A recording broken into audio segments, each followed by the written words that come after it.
So what's this for, school? I just use it on my YouTube. Okay. It gets a lot of views, apparently. Alright.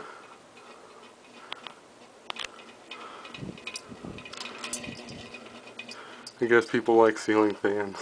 Huh. I never thought that.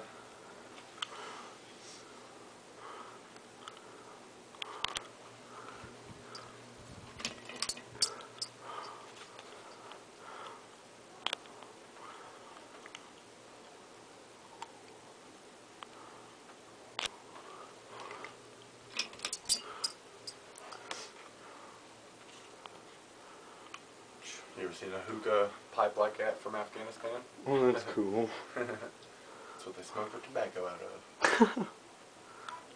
You got a pretty nice setup in here. Yeah, it ain't too shabby, it ain't too bad. I live in Miami, so all my stuff's there. I'm just here visiting. Not bad.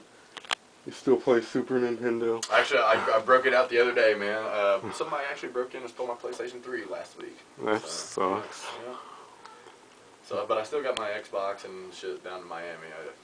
I won't be able to get down there. I'll be leaving here in about 20 days. Moving back to Florida.